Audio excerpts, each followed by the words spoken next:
Hello, I'm Gino. Welcome to Dazzle TV. It's 5:27 a.m. It's my last day here at Camellia Clan before we head back to Iloilo City. As soon as Dazzle wakes up today, we're gonna head back to Iloilo City.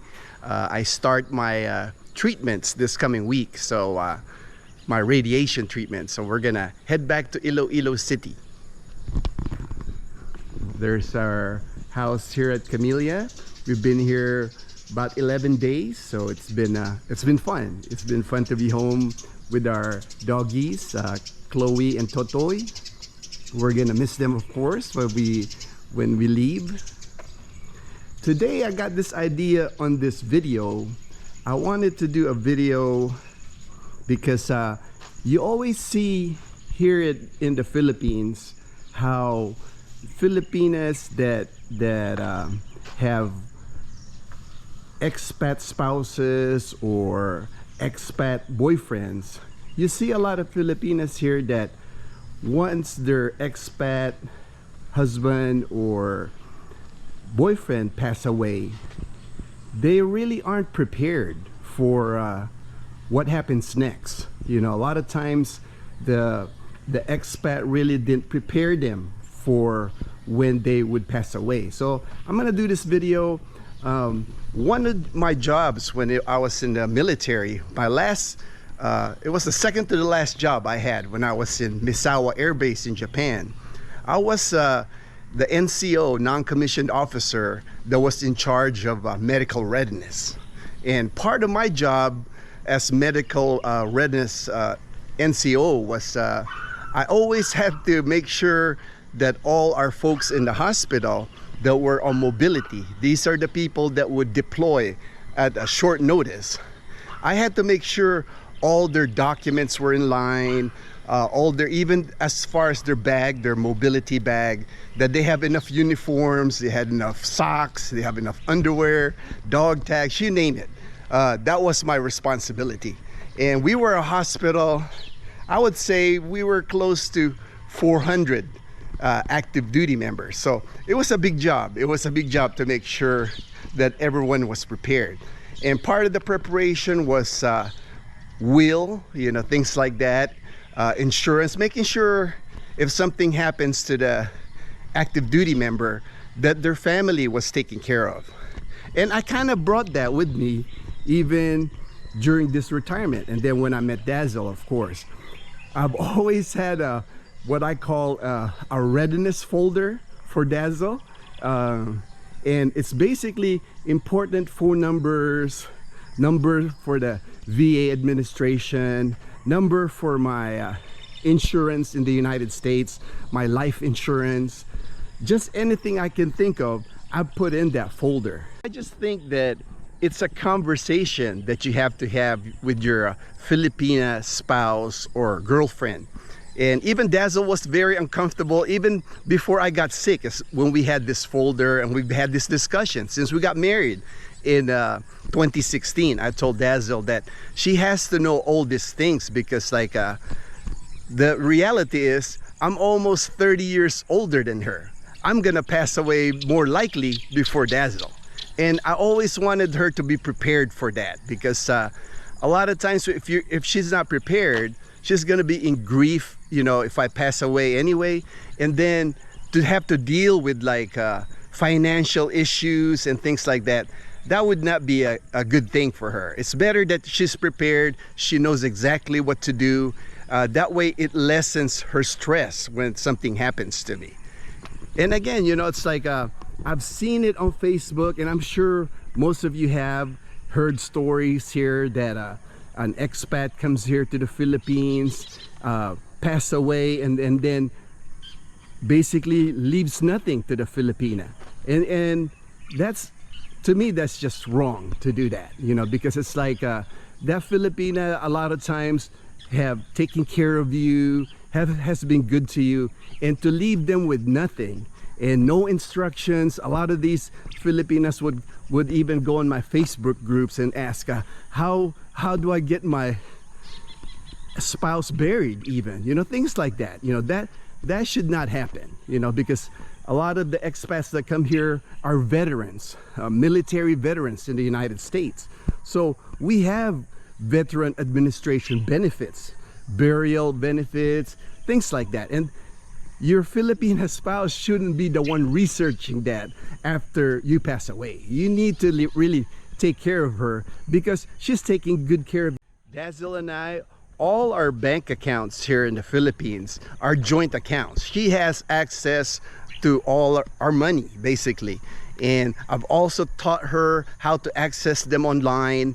Make sure the websites that we access, they're saved in our laptop, because it's so with all the scams now, you could click you think that's the phishing, you know, it's like where you think it's the website where your bank is, and you log on and you basically just gave away your user ID and password. So I've taught that to Dazzle, you know, because like you really have to show everything, because like you got to realize a lot of Filipinas here, especially when they're in their 20s, you know, even though they're college graduates, you know, a lot of them don't really have a lot of experience as far as even using an ATM. I remember Dazzle, she has her own ATM just on her name. And the reason I did that, because I didn't want Dazzle to have to like ask me for money. We've always put money in her own card, so she's never had to ask me for money. You know, she always just, if she needs money, she needs to go to the ukay, whatever, she just uses her card. And even that, as simple as an ATM card, you know, a lot of Filipinas, even after they graduate college, they don't know how to use an ATM.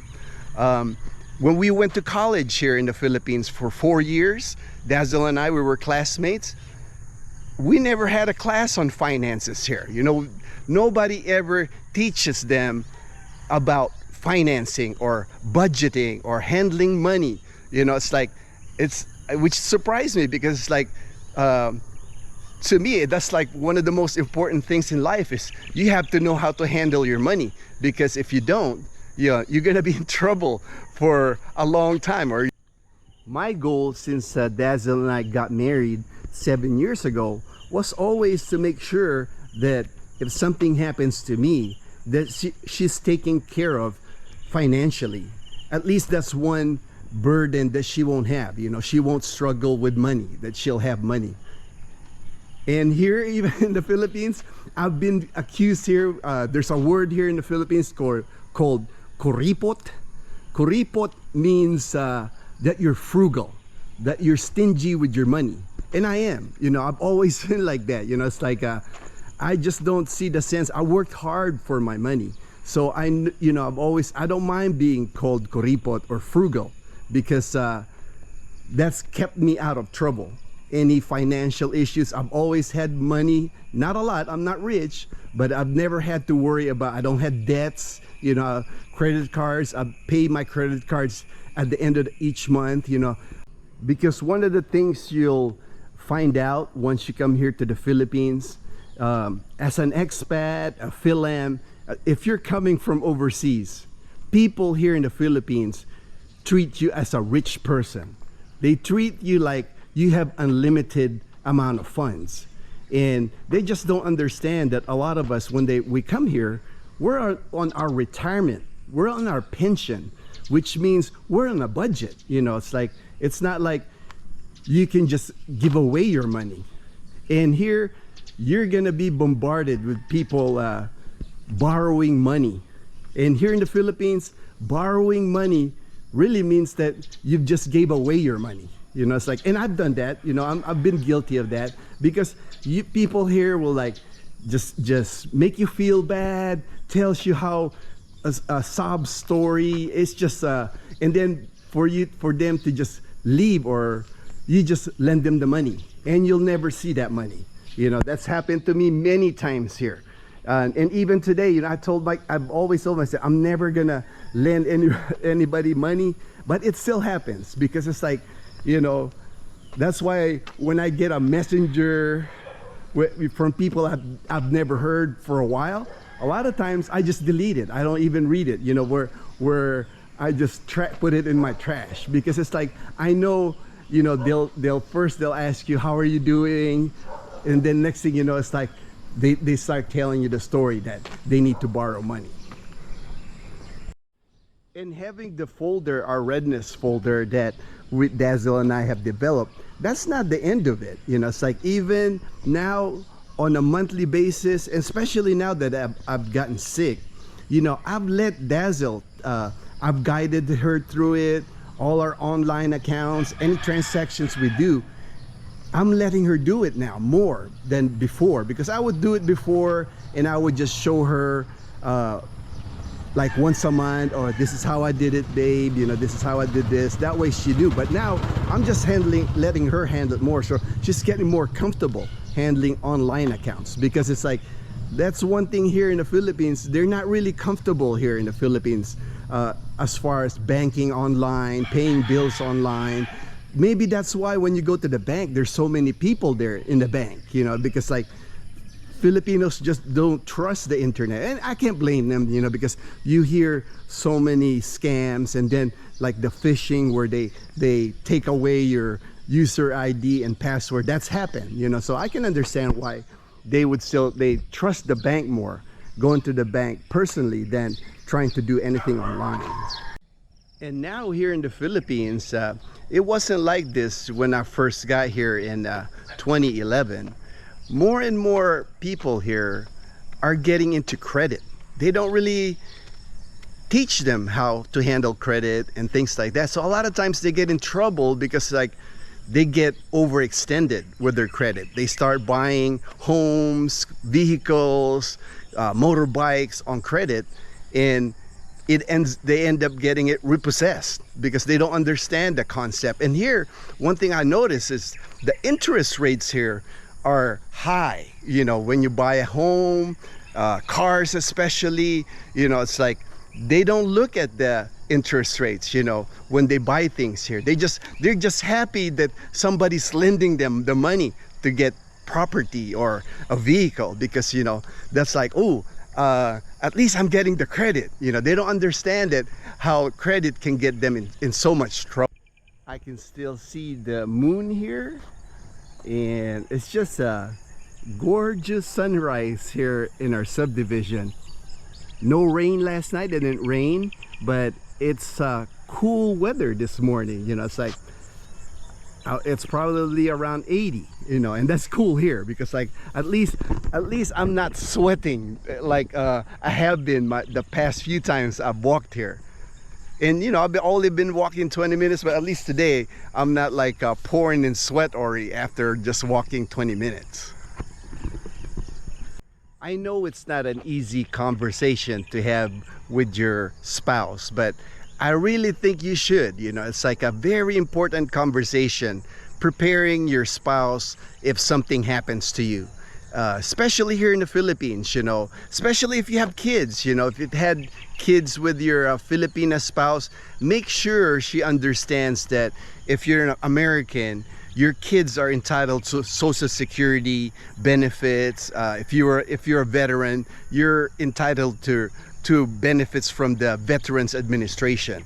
I just think that that's so critical. You know, don't leave your spouse hanging. You know, it's like if you're gone, then she's like, what do I do? You know, that's not a good feeling for anyone, you know, because you know your spouse is already gonna be sad and just depressed. Last thing they need is have to deal with finances, and they don't have money to do this, money to bury you even. You know, it's like those things.